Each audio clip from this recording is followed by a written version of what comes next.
من رو تقلب خودم میرم جلو، ولی در مورد اون 10 بیت اول یه توضیحات خیلی کلی و اجمالی خواهم داد، به خاطر اینکه به نظر من این شعر مولانا پیچیده ترین شعریه که گفته. خود یعنی توی تفاسیری که هست میگن که همون جوری که مثلا میگن در قرآن حمد تمام قرآن رو درش خلاصه شده، مولانا هم به تناسب این که تلاش کرده 114 تا سوره رو تو مثنوی بیاره، توی نینامه همین کار رو کرده و تمام مثنوی رو خلاصه کرده و آورده در نینامه. بنابراین این خیلی شعر مهمیه و من سعی کردم یه نقشه ذهنی براش بکشم، بهش میگن مایند مپ، میدونم اکثرتون آشنایین.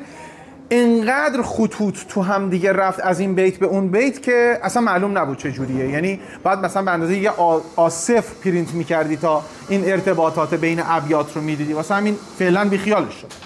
من یه نگاه اجمالی نسبت به ابیات میکنم ظرف 7-8 دقیقه و بعد میرسم به اونجایی که الان باید باشیم. توی نسخه‌ای که هستش نوشته بشنو این نی چون حکایت میکند، از جدایی‌ها شکایت میکند. اما در نسخه‌ای که 2 سال بعد از فوت مولانا در قونیه، الان صفحه اولش بازه و تصحیح شده و در مقبره مولانا هست، نوشته بشنو این نی چون شکایت میکند، از جدایی‌ها حکایت میکند، که ما میگیم این 2 تا کلمه باید برعکس بشه. ولی موقعی که با هر کسی صحبت میکنیم میگن اگر از ادبیات کمی بدونن میگن که آقا اولین بیت مولانا چیه؟ میگه بشنو از نی، در صورتی که بشنو این نی. این در مورد این یعنی خود مولانا خودش رو نی میپنداره. و چرا الان اینو دارم تاکید میکنم؟ چون با نی خیلی کار داریم در طول مسیر. میگه بشنو این نی چون حکایت میکند. نی فقط داره حکایت میکنه، خودش شکایتی نداره. چرا خودش شکایتی نداره؟ چون الان بهش میرسیم. یک دمسازی وجود داره. دمساز کیه؟ کسی که دم میدمه. و اگر نی ما همین جوری بذاریم و دمسازی وجود نداشته باشه، نی صداش در نمیاد. بنابراین نی یه عاملی داره، یک دمنده‌ای داره که صداش در میاد. خودش که غم غصه نداره که. ولی مولانا اینجا یه ذره ماجراش فرق میکنه، چون تو بیت در بعدی داره میگه که منو از نیستان ببریدن. پس یه نیستانی وجود داشته و مولانا اونجا بوده و سر و سامونی داشته، زار و زندگی داشته، دوست و آشنایی داشته. حالا بنابراین یکی این خیلی مهمه که این نی داره حکایت میکنه، از نی از یه نفر دیگه حکایت نمیکنه، چون این مهمه. دوم این که موقعی که شما جدا میشی از کسی شکایت داری، اون موقع حکایت نداری که من و شما دوستیم، هر هفته هم دیگه رو میبینیم، دیگه نه شکایتی نه چیزی. موقعی که جدا میکنن منو شکایت دارم. شکایت چی؟ درد اشتیاق، که میشه ابیات بعدیش. و تون دارم میرم جلو. هفته قبل سعی کردم یه ذره یواشتر باشم، ولی ببخشید. بعد که از نیستان تا مرا ببریدن، در نفیرم مرد و زن نالیدن. این مرد و زن رو نگه دارید، امروز باهاش کار داریم، چون سراغ همه رفته، چه اونایی که حالشون خوب بوده، چه اونایی که حالشون خوب نبوده. کجا میگه جفت بدحالان و خوشحالان شدم. بعد نی هر دمنده‌ای میتونه داشته باشه. یعنی این در نفیرم مرد و زن نالیدن، یعنی من نی هستم که با هر کسی جفت شدم. هر کسی میتونه در من بدمه، ولی بستگی داره که بلد باشه در این نی بدمه یا بلد نباشه. اگر بند بیت 18 رو رد کنیم میبینیم که چرا اینو گفته، به خاطر اینکه اون تش به این سرش رفت داره. ولی از همون اول داره میگه که من مال همم، بستگی داره که تو بلد باشی نی بزنی یا نه. سینه خواهم شرح از فراق کجا؟ نیستان، تا بگویم شرح درد اشتیاق. یعنی با این که از نیستان ببریدنش و درد داره، ولی درد اشتیاق داره. هر دردی درد لذت بخشی نیست، ولی موقعی که من میدونم که به معشوقم میرسم، این درد رو تحمل میکنم. بنابراین مولانا میدونه که قراره برسه. حالا ایشالله که ما میرسیم. هر کسی کو دور ماند از اصل خیش، باز جوید روزگار وصل خیش. این همینی که گفتم، باز جوید برمیگرده، میرسه. یه ذره سریع برم. من به هر جمعیتی نالان شدم، جفت بدحالان و خوشحالان شدم.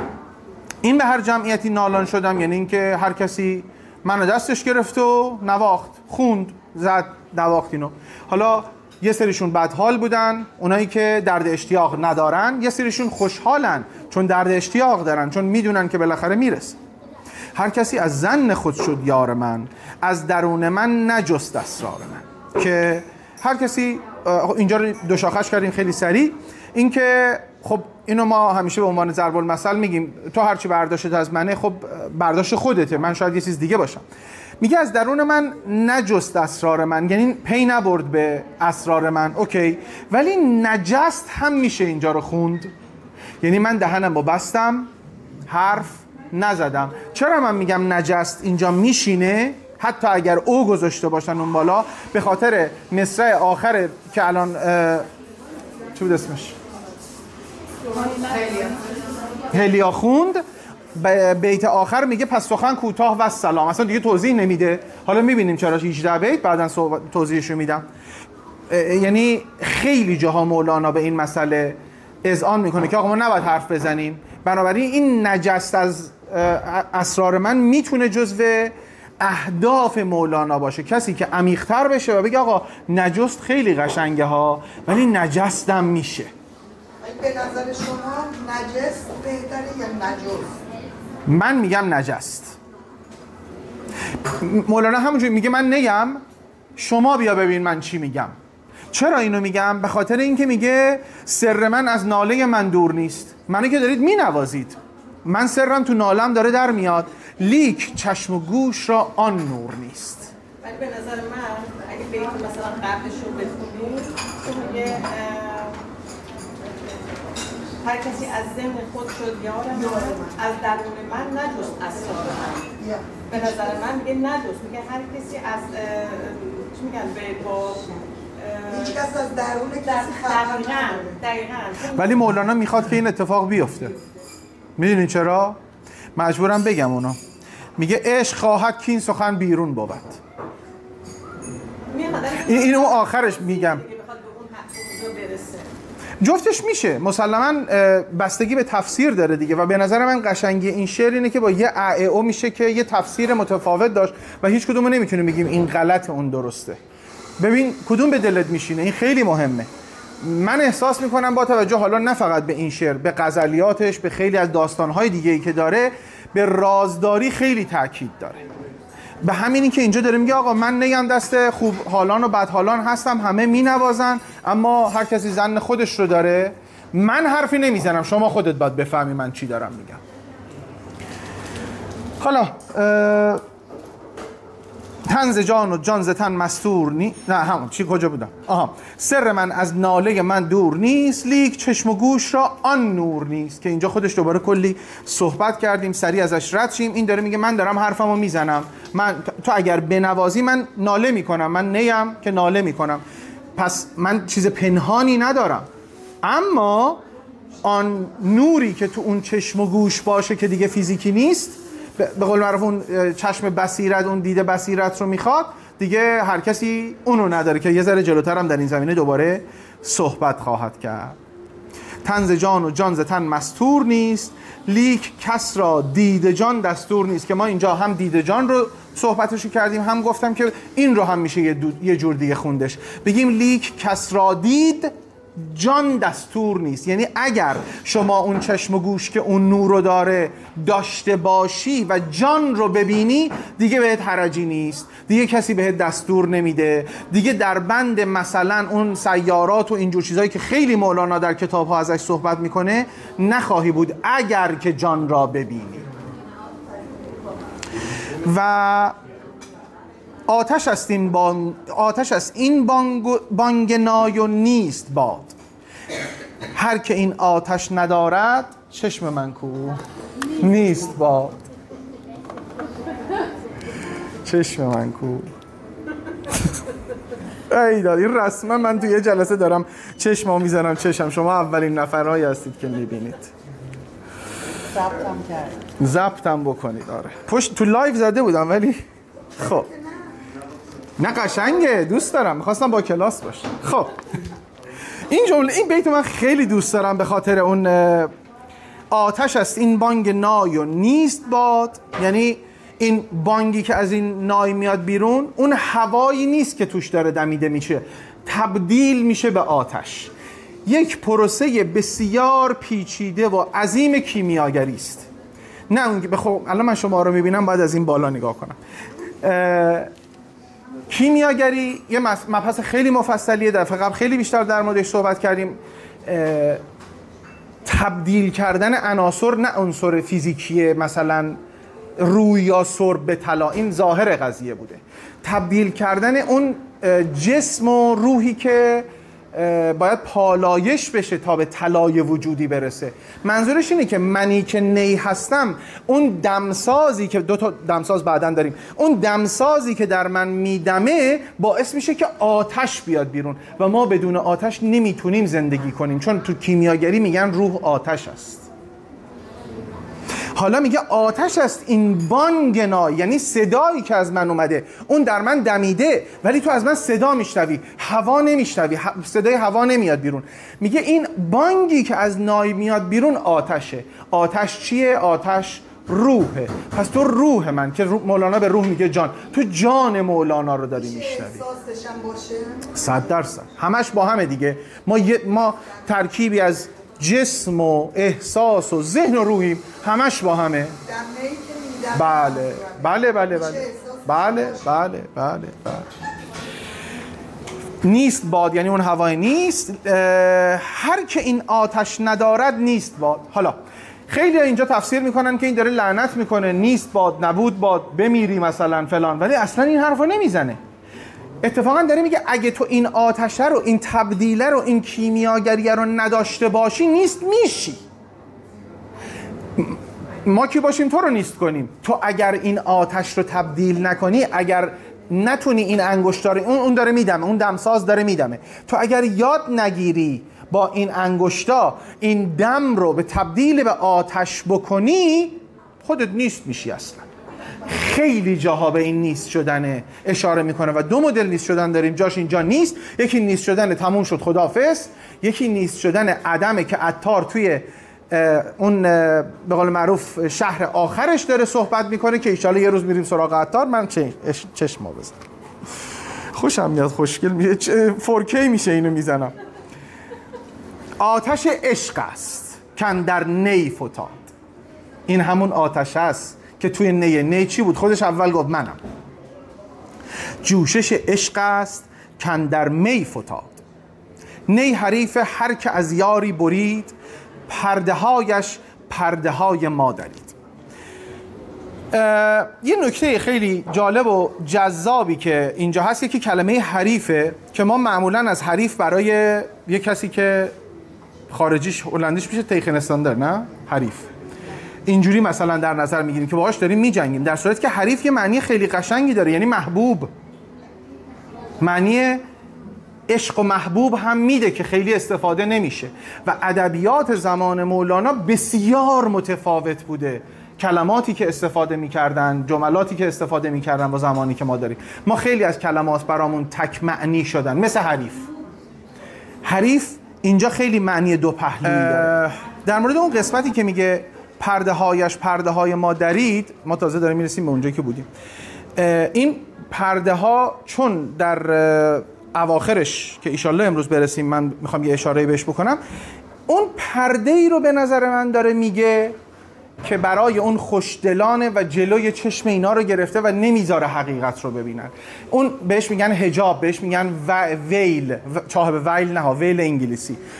اون حجاب رو از جلوی من، از جلوی چشم من برداشت، این نی، این عشق، این آتش، تا من بتونم یه حقیقتی رو ببینم. پایینتر من به این مورد اشاره میکنم. نی حریف هر که از یاری برید. اینجا به قول ایشون همراز، به قول من همدم و همراه اون کسیه که از نیستان بریده شده. چرا؟ چون این دمساز میدمه، آتش عشق هست و این شور درد اشتیاق در من به واسطه این آتش زنده میمونه تا دوباره من به نیستان بپیوندم. بنابراین این یار منه، حریف من نیست، یعنی من باهاش جنگی ندارم، همراه و همساز منه. میگه نی که من باشم در اصل، همراه و همساز تو هم که از یارت بریدی. تو هم یه نی دیگه، منم یه نیم، تو هم یه نی. حالا من همراهتم، قراره که 26,000 بیت برات بگم به جز غزلیات. خب پس میگه پرده هایش اون شخص رو میگه. پرده هایش پرده هایش پرده های نیو داره میگه. پرده های نی رو پرده های موسیقایی رو داره میگه. پرده های مادری و پرده جلوی چشم ما که نمیتونیم حقیقت رو ببینیم داره میگه.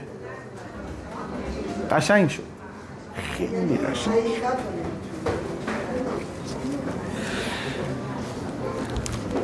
همچو نمیبینم دیگه.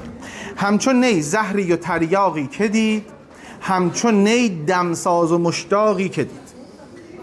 اولا که زهر که زهر تکلیفش معلومه، تریاق یا همون تریاک پادزهره. یعنی میگه این نی بستگی به این که تو خوشحال یا بدحال باشی یا باهات یا برات زهره، حالتو بد میکنه، بدتر میکنه چون تو اصلا هیچ تعلقی به هیچ کجایی نداری، یا پادزهره برات. کی دیده مثل نی که بتونه چنین کار رو بکنه؟ و وقتی در مورد نی داره میگه، واسه در مورد خودش داره میگه من نی در است، همچون نی، این نیه، هم برات زهرم اگر که خیلی گیر کرده باشی تو شریعت. چون زمانی که مولانا مثنوی رو نوشت شمس رفته بود، تموم شده بود، سالها گذشته بود، اصلا قرار نبود مثنوی رو بنویسه. و یه روزی، حالا اینو میرسیم بعد بیت 18 که حسام الدین میاد و میگه آقا چرا این کارو نمی‌کنی و مثال صناعی رو میزنه و غیره. و این داره بازم خودش رو میگه من حرفایی میزنم که تو اگر از اون خوشدلان باشی و امید این درد اشتیاق رو داشته باشی، من پادزهرتون. اگر نداشته باشی حالتو بدم میکنم. و همچون نی دمساز و مشتاقی که دید که در تایید مصرع قبل هست. نی حدیث راه پرخون میکند، قصه های عشق مجنون میکند. من فکر کنم این جمله رو، این بیت رو دفعه قبل دیگه نخونده بودیم، ولی از اینجا به بعد من یه ذره شاید مفصل تر بگم اگر لازم باشه. میگه نی حدیث راه پرخون میکنه. خب نی داره از عشق حرف میزنه، نی داره از آتش حرف میزنه. بنابراین اگر در مورد این عشق و آتش داره صحبت میکنه، یعنی این راه پرخونی است. یعنی اون دلی که من دارم باید خون بشه تا من بتونم به نیستان برگردم، اگر که بذارن برگردم. حالا قصه های عشق مجنون میکند. توی مثلا یه سایتی مثل گنجور که جزو به قول معروف منابع هست که میشه بهش اشاره کرد، زیر عشق کسره گذاشته. یعنی قصه های عاشقانه مجنون رو میاد برای ما بازگو میکنه. ولی حالا شما بیاین این کسره رو وردارید، سکون بذارید، قصه های عشق مجنون میکند. یعنی هر کسی که این عشق رو داشته باشه دیوونه میشه. و واقعا هم این اتفاق میفته. مگه مولانا نمیگه گفت که دیوانه نی لایق این خانه نی؟ رسما اونجا گفته اگر تو دیوانه نیستی اصلا نمیتونی تو این خونه بیای. رفتم و دیوانه شدم. پس قصه های عشق مجنون هم میکنه، حتی اگر که مجنون مضمون عشق مجنون بوده باشه. چیزی که مثلا چاپ کرده یه همچین چیزایی رو گذاشته.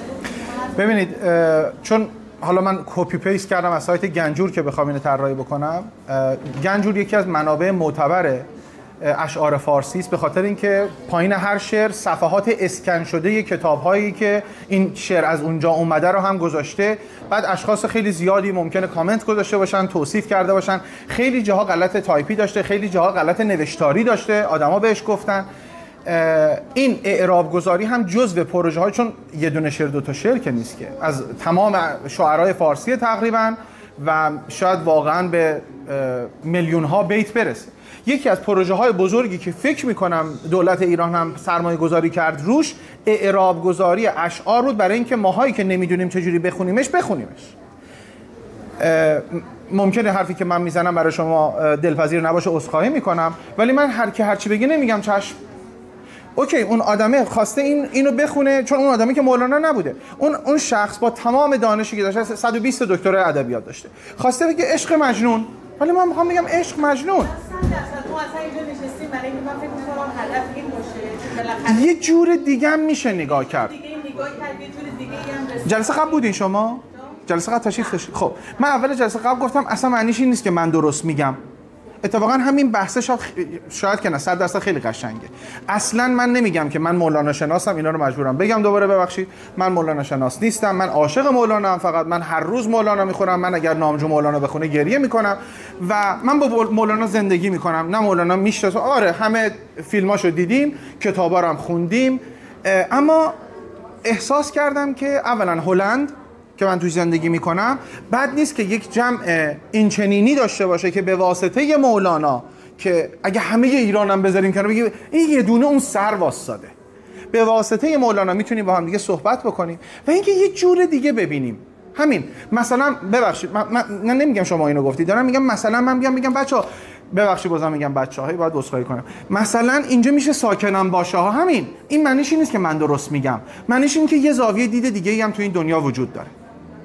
میگم من جلسه قبل نبودم، من اولین جلسه زنده باشی. واقعا بسیار خوشحالم زنده باشی. چیزی رو شما به هر حال برگزار کردیم، بگم چه فرصت رو دادیم که کسایی مثل من بیان. اختیار دارید، اختیار دارید. واقعا خیلی هم عالیه.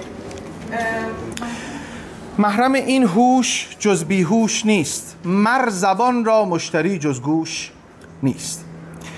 این هوش از دیدگاه من به خیلی واژگان میتونه برگرده.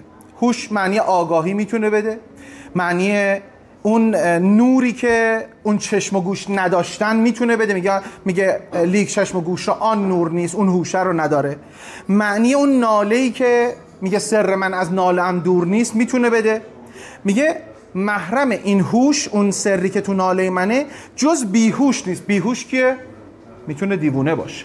کی؟ اونی که بیهوش نه اونی که نمیفهمه که چجوری رازو بهش بگیم. محرم این هوش، این راز، این خرد نهفته‌ای که هوشمندانه من میخوام بگم جز بیهوش نیست. یعنی اونی که دیگه هوش و حواس عادی نداره، اون دیوونه هست. مر زبان را مشتری جز گوش نیست. این مر زبان را مشتری جز گوش نیست پایینتر بهش میرسیم، اونجا مفصل بازش میکنم. ولی منظورش چیه؟ میگه اگه کسی میتونه حرف بزنه، یه زبانی میتونه یه چیزی رو بگه، باید یه گوشی داشته باشه که بگه، وگرنه برو با دیوار حرف بزن.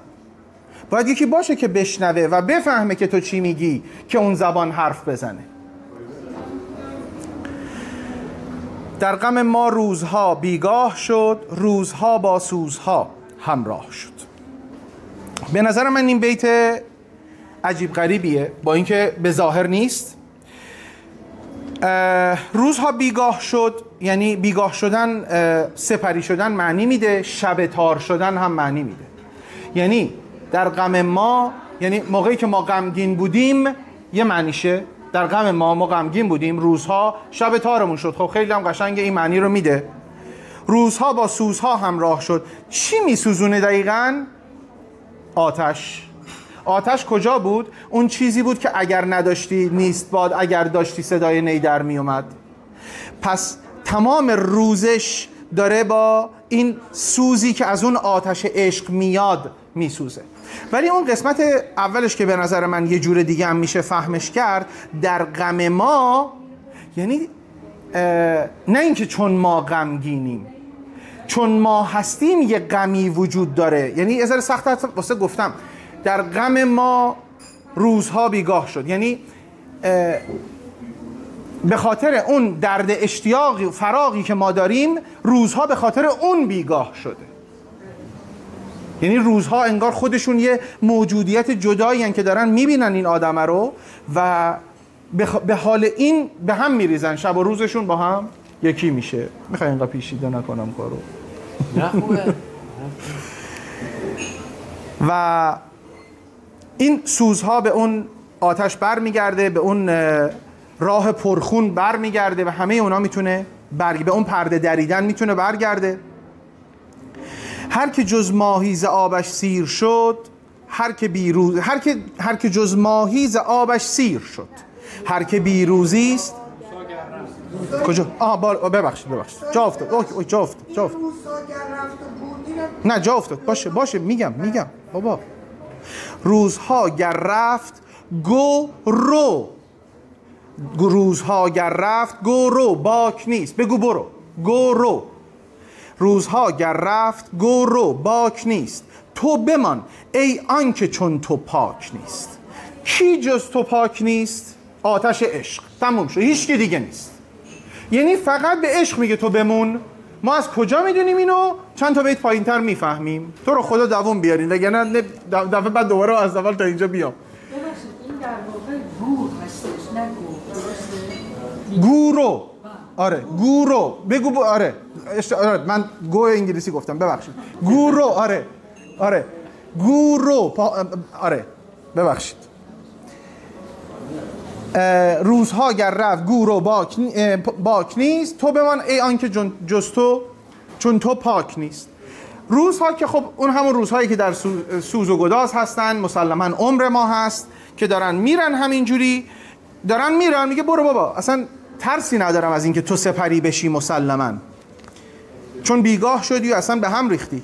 تو بمان که این عشق آتش به جان انداخته که همه چیه که حالا آخرش میبینیم. حالا میرسیم هر که جز ماهی ز آبش سیر شد. نه اینجوری باید بخونمش. هر که جز ماهی ز آبش سیر شد، هر که بیروزی است روزش دیر شد. میگه ممکنه خیلیا به جز ماهی که از آبش سیر نمیشه این از آب سیر بشن، چون اگر ماهی از آب سیر بشه میمیره.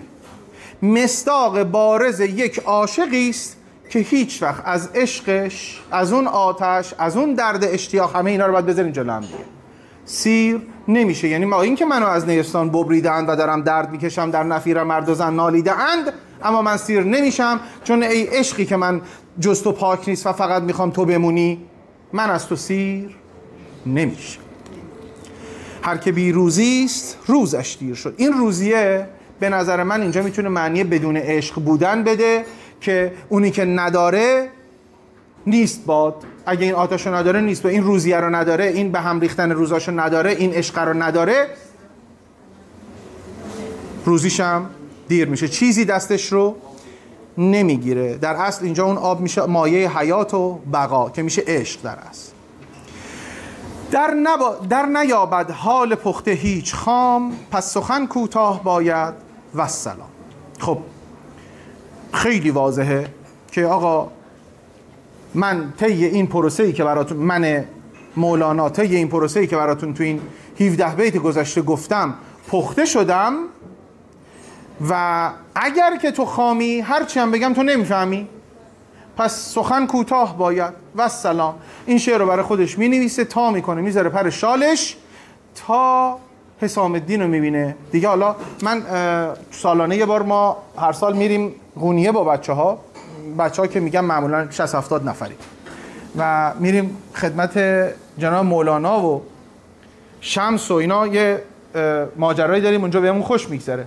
اما اونجا در مورد مولانا خب خیلی بیشتر صحبت میکنیم. شروع میکنم مثلا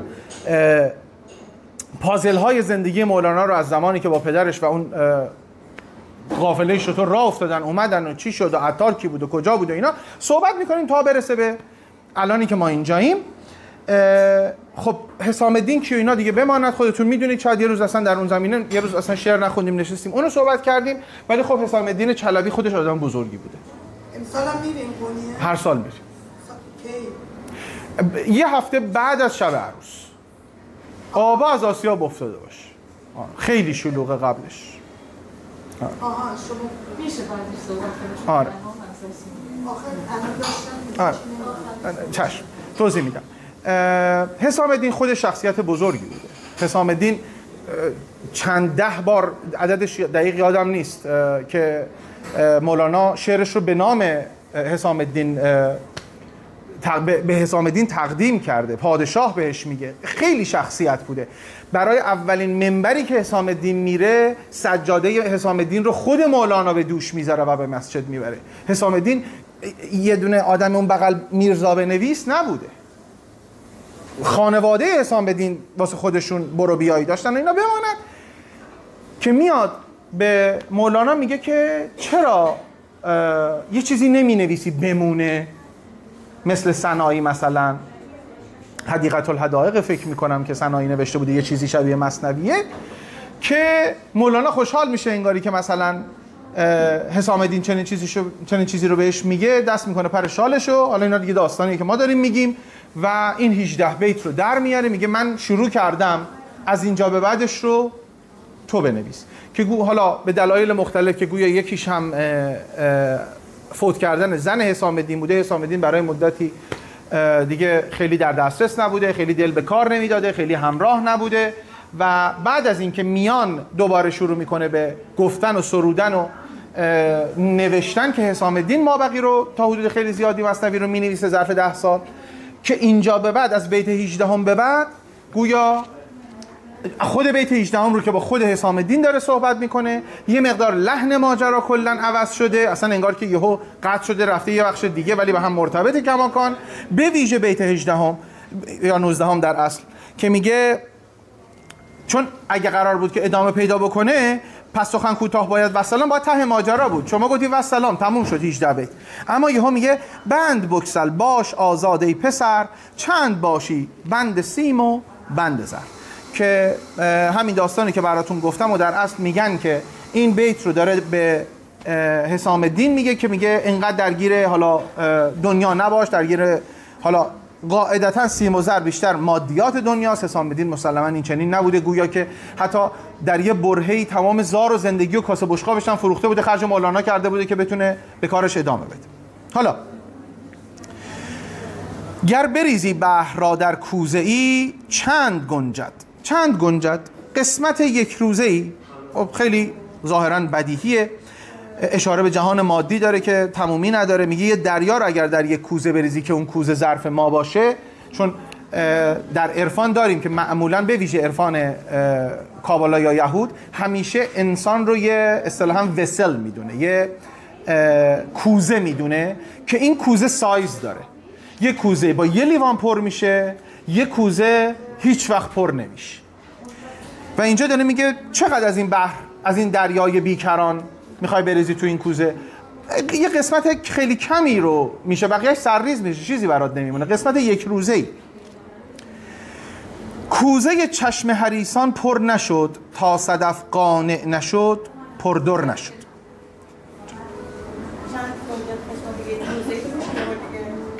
چند گنجد قسمت یک روزه‌ای. بگه چقدر توش جا میشه؟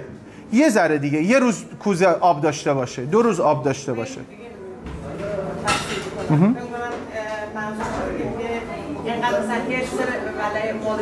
همونه دیگه.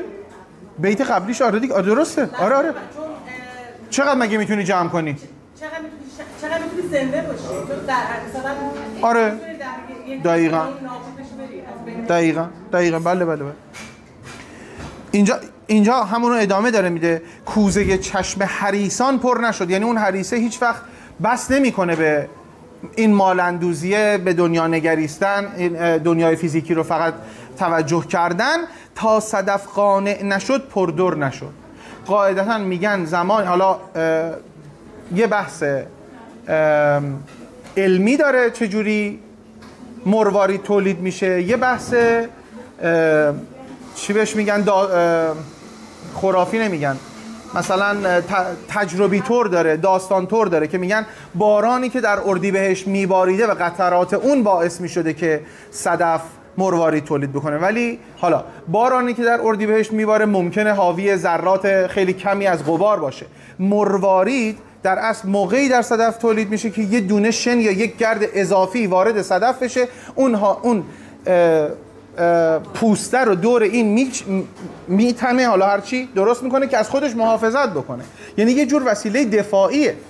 یعنی این بسته شدنه، این کم شدنه، میگه قانع شد به تمام اون چیزایی که توش رفت، بسته شد تا بتونه مروارید رو درست بکنه. وگرنه این در همیشه باز باشه مروارید درست نمیشه. ولی مروارید دهنشو صدف دهنشو نمیبنده و مروارید درست میشه. این لحاظ علمی الان اینو میگه.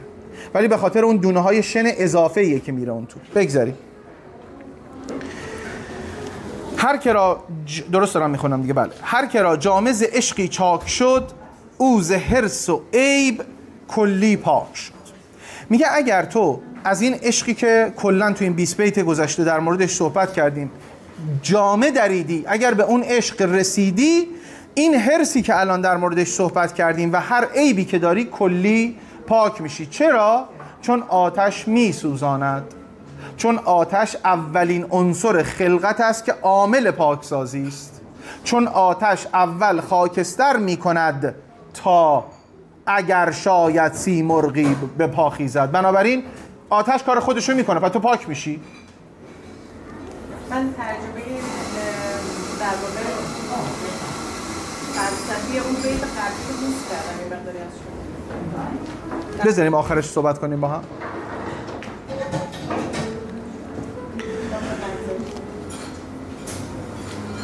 شاد باش ای عشق خوش سودای ما، ای طبیب جمله علتهای ما.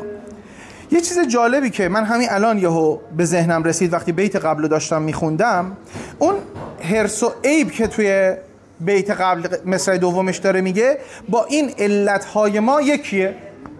این علتها، اون طبیب علت چی میشه؟ یعنی من یک مشکلی دارم، یه بیماری دارم و تو طبیب این علتهای من هستی. خب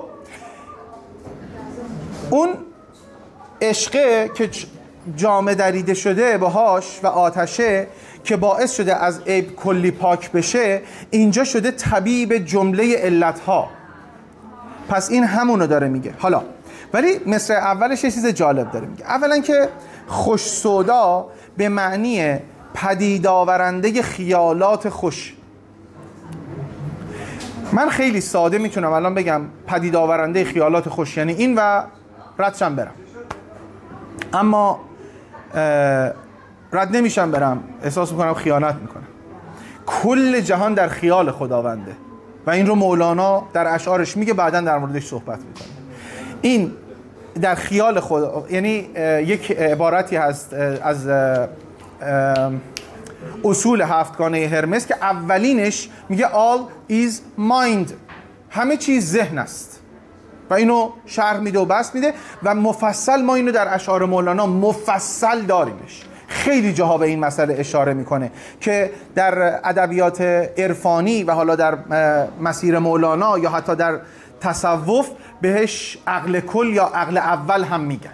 این خیالات به اون داره اشاره میکنه، بعداً در موردش صحبت میکنه، ولی گفتم اینجا بگم که بدونید این به اونه. شادباش میدونی یعنی چی؟ همونی که قر میدیم شاباش میدن. شادباش همون شاباش. خب میگه شاد باش، نه شاد باش، نمیگه خوشحال باش، داره شاباش میده. شاد باش اینجا مکس، ای عشق خوش سودای ما، یعنی من ذوق دارم میکنم تو رو اینجا میبینم، شاد باش دارم میگم، شادی پراکنی میکنم. حالا دیگه بعد اومده توی فرهنگ ما پول میریزیم، نقل میریزیم، سکه میریزیم یا هر چیزی. اینقدر خوشحاله که این پدید آورنده خیالات خوش باهاشه. کی؟ عشق. ای طبیب جمله علتهای ما، ای تویی که منو پاک میکنی، راحت میسوزین، خیالمو راحت میکنی، هیچ چی دیگه ندارم. ای دوای نخوت و ناموس ما، ای تو افلاطون و جالینوس ما. اینجا دوای نخوت و ناموس ما، یکی ممکنه بیاد بگه خب دوا رو فاکتور گرفته، میشه دوای نخوت دوای ناموس. خب این که غلط از آب در میاد. پس میگه نه، پس دوا مال نخوت بوده، ناموس جدا. خب این یه حالت خیلی قشنگشه. دوای نخوت یعنی چی؟ تکبر کردن، غرور داشتن. ناموس هم که ناموس دیگه است، ناموس خیلی عزیزه. پس تو ناموس مایی، ای ناموس ما، ای دوای نخوت ما، ای دوای تکبر ما. ولی من یه جور دیگه دارم تفسیرش میکنم، بزرگان ببخشن. داره میگه تو یه عاملی شدی که من اگه غرور دارم به خاطر تو داشته باش. تو دوای اون غرور منی انگار. یعنی میگی تو غرور داشته باش، من دواتم. چرا؟ چون ای طبیب جمله علتهای ما، تو که داری جبران میکنی، تو که داری دوا میکنی منو. یعنی من به زعم تو، بچه ها من هرچی داد میزنم از شما بلندتر نمیتونم صحبت کنم.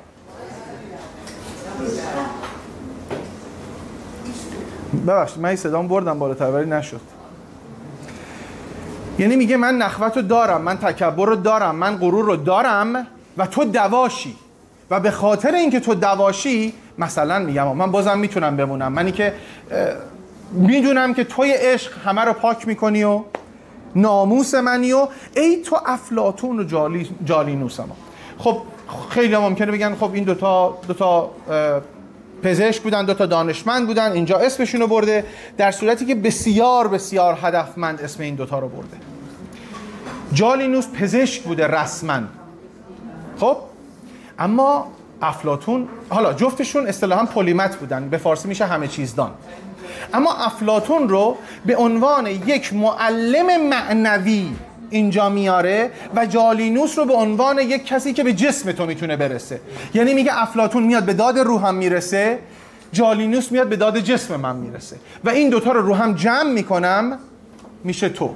یعنی اینا رو گذاشته هم شده عشق. ای تو افلاطون و جالینوس ما. بچه‌ها افلاطون رو بخونید، خیلی خوبه ها، خیلی خوبه. و مولانا خیلی با افلاطون و اون اگر کسی توی اون کانال تلگرام نیست لطفاً بعدش با مولانا صحبت کنه، اون کانال تلگرام رو بگیره. من یه دونه لینک اونجا گذاشتم که در مورد این 7 پرینسیپل اصل هرمس اونجا یه ربع صحبت کردم، بعد نیست اونو ببینید. در تمام اشعار مولانا چه تو مثنوی چه تو غزلیات شما این 7 اصل رو میبینید. اینو ببینید حتما. کجا بودم؟ خب چشم. جسم خاک از عشق بر افلاک شد، کوه در رقص آمد و چالاک شد. خب جسم خاک که یعنی جسم ما. کی جسمش از خاک بر افلاک شد؟ محمد پیامبر اسلام میگن با جسم به معراج رفت. خب میگه این جسم خاک با عشقی که داشت به افلاک رفت. کوه در رقص آمد و چالاک شد. کی براش کوه در رقص آمد؟ هم محمد کوه در رقص آمد به خاطر غار حرا و حالا اون ماجراها، هم موسی. از کجا میدونیم موسی؟ از بیت بعدیش. یعنی میخواد بگه که عشق اگر باشه جسم تو رو هم به معراج میتونه ببره، کوه رو هم میتونه از هم بپاشونه. چرا؟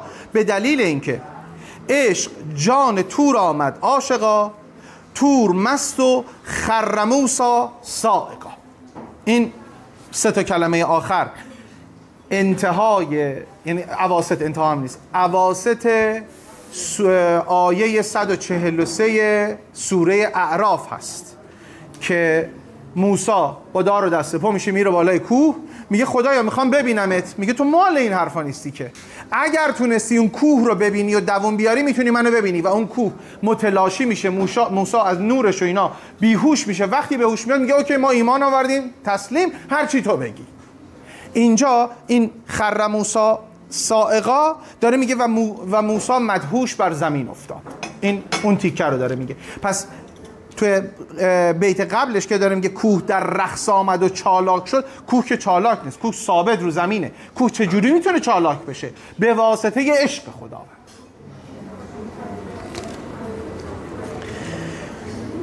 با لب دمساز خود گر جفتمی، همچون نی من گفتنی ها گفتمی. اینم خیلی بیت پیچیده ایه، خیلی پیچیده است. دمساز کیه؟ خب یه معنی دمساز میشه همراه، یکی هم میشه دم ساز، سازنده دم، دمنده. لب دمساز کیه؟ لب اون کسیه که داره میدمه. پس میگه با لب دمساز خود، یعنی تو اگر با اونی که در تو داره میدمه گر جفتمی، اگه باش جفت بشی، حالا من حرف زیاد دارم برای گفتن. وگرنه که همینجوری با لب دمساز خود گر گفتمی میشه با من اگر همراه بشی اوکی، ولی یه ذره میشه اونوری هم نگاه کرد با لب دمساز خود، یعنی اگر حواست به اون دمنده باشه که داره میدمه در این نای، همچون نی من گفتنی ها گفتمی. اینجوری بخونیمش، گفتمی، من گفتم همه رو گفتم.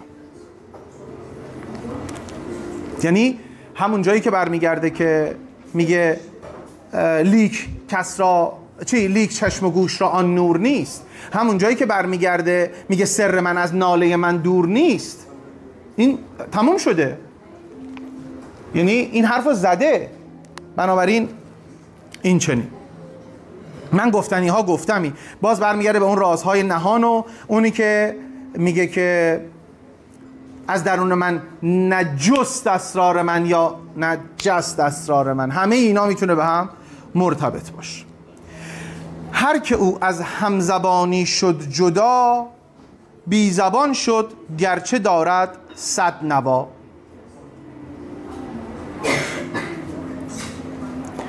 من این تیکه رو وصلش میکنم الان به بالا. هر که او از همزبانی شد جدا، بی زبان شد گرچه دارد صد نوا. شما فرض کنید،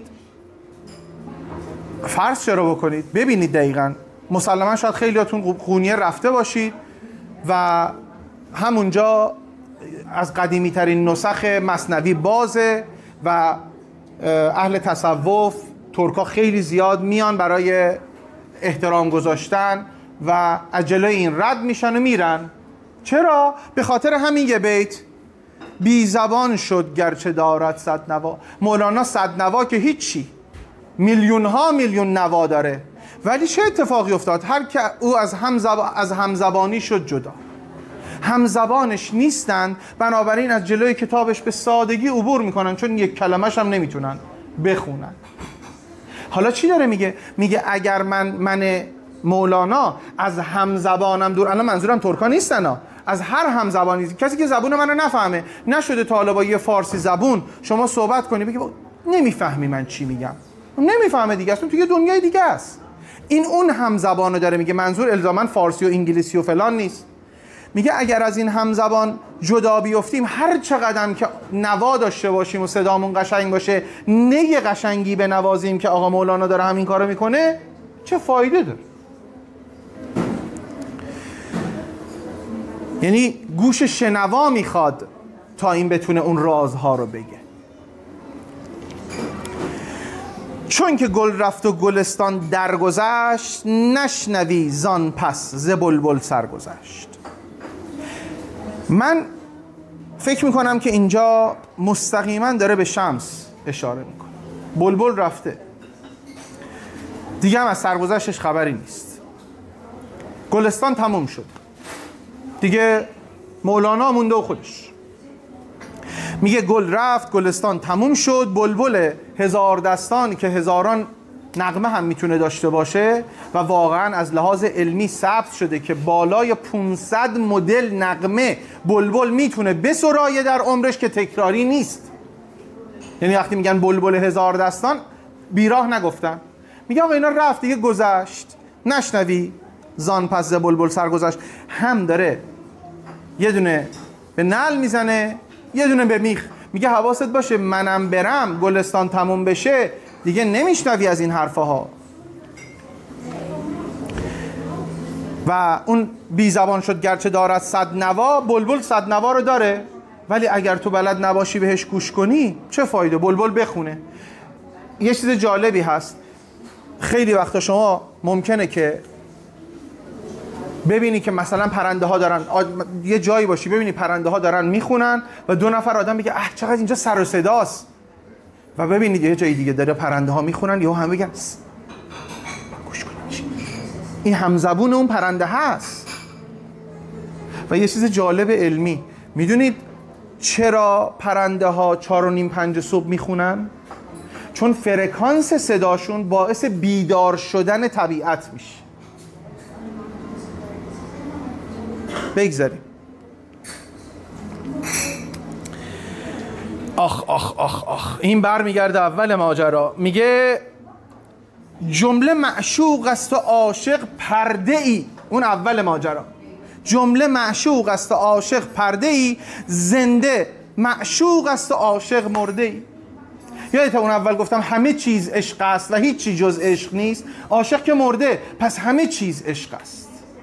خودش داره اینجا میگه اون چیزی که زنده است معشوقه و معشوق ابدی است و عاشق مرده است، فقط یه کالبده. کجا میگه یه کالبده؟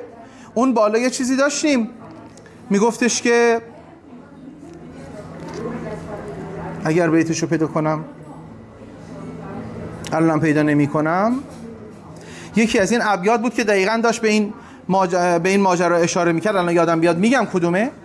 همه چیز رو داره در معشوق، اونجایی که پرده های مادری، همه چیز رو داره در معشوق خلاصه میکنه و اگر موجودیتی به نام عاشق وجود داره به خاطر اون پرده هست. اگر پرده رو برداری عاشق و معشوق یکی میشن. همون جوری که هزاران مرغ راه افتادن، 30 مرغ رسید اون بالا و 30 مرغ دید که چیه؟ 30 مرغه. 30 مرغه یا 30 مرغه؟ 30 مرغه. پس میگه جمله معشوق است، همش همونه، هیچ فرقی نمیکنه.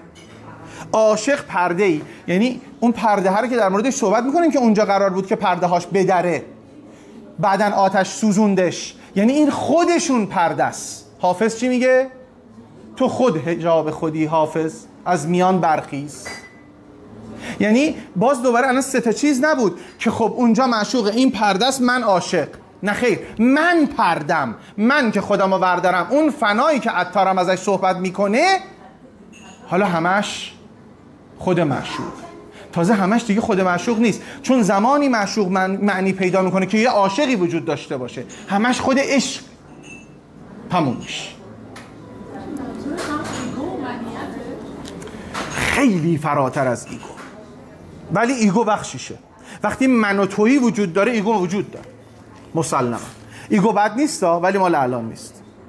خب چون نباشد عشق را پروای او چه مرغی ماند، او چو مرغی ماند بی پر وای او. اینجا واژه پروا وقتی ما ازش استفاده میکنیم به معنای ترس ترجمهش میکنیم، ولی یکی از معانی واژه پروا اعتنا کردن است. خیلی قشنگ میشه حالا، چون اگه من به ترس معنیش کنم این ترسه با عشق نمیخونه. من حاضر شدم عشق منو بسوزونه، ترس چی دیگه؟ من گفتم آقا همه برن تو فقط بمون، ترسی ندارم ازش که. ولی میگه چون نباشد عشق را پروای او، یعنی اگر عشق بهش اعتنایی نکنه، اونی که اونور پرده است که من خودم پردم، او چو مرغی ماند بی پر، مثل یه مرغ بدون پر میمونه. وای او، مرغ بدون پری که نمیتونه بپره به چه دردی میخوره؟ دیگه مرغ نیست اصلا. و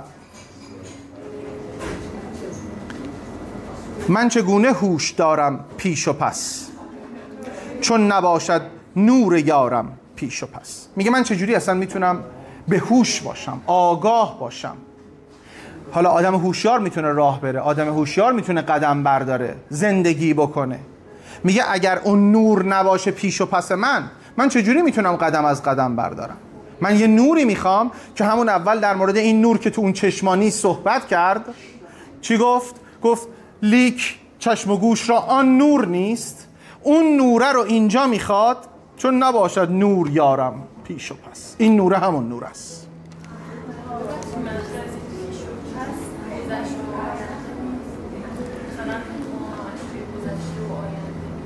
مولانا به گذشته و آینده اعتقاد نداره.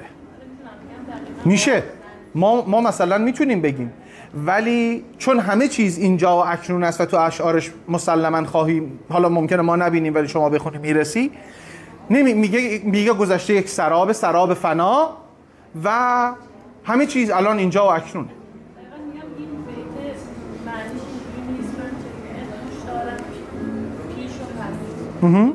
بله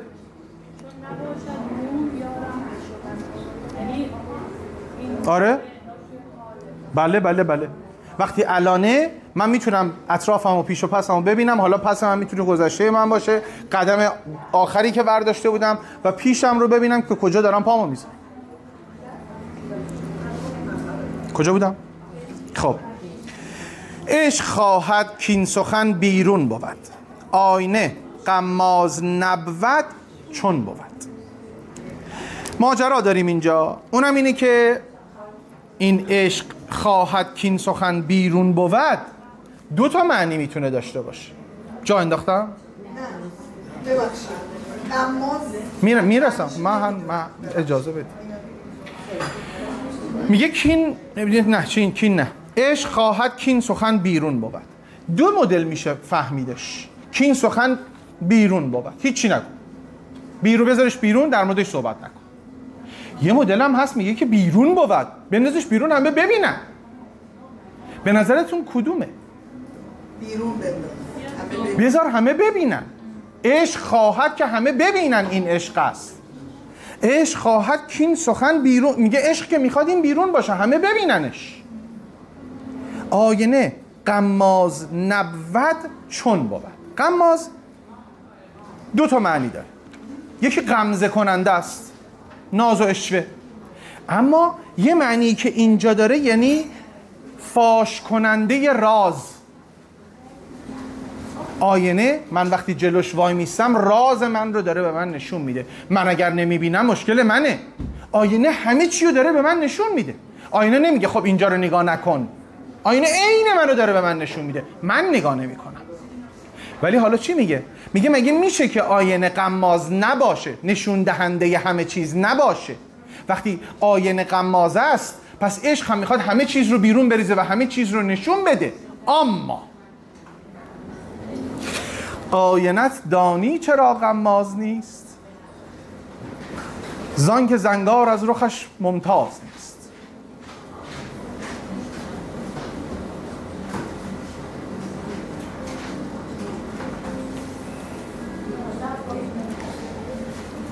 آینت دانی چرا غماز نیست؟ منو داره میگه. یعنی چرا خودتو نشون نمیده تو آینه؟ اینه میگه میدونی چرا نمیتونی ببینی؟ آینه که همه چی نشون. چرا آینه تو، آینه دل تو همیشه شنیدیم، میگه میدونی چرا نشون نمیده، راز رو نمیبینه، نمیگه و با این عشقه که میخواد همه چیز رو بیرون بندازه، غمزه، حتی میتونیم اینجوری غمزه نمیکنه، دلبری نمیکنه. زان که زنگار از رخش ممتاز نیست، چون زنگار بسته، گرد و غبار داره. والسلام. و مرسی، عالی بود. زنده باش جانم. بله مولانا تنها حجاب باقی مانده رو جهان فیزیکی میدونست دیگه، که باید به هر حال به زمانی که باید میرسید که به پسرش بگه برو به داد خودت برس، ما رو ول کن اینجا. منظورش عیسی میتونه باشه؟ عیسی با جسم نرفت که. ببین چرا؟ بستگی داره کی بگه عیسی با جسم رفت. اگر یک مسیحی بگه میگن بله از قبر بلند شد رفت، بعدش اومد گفت من اینجا، من تو قبر نیستم، بعد رفت، حالا قراره برگرده.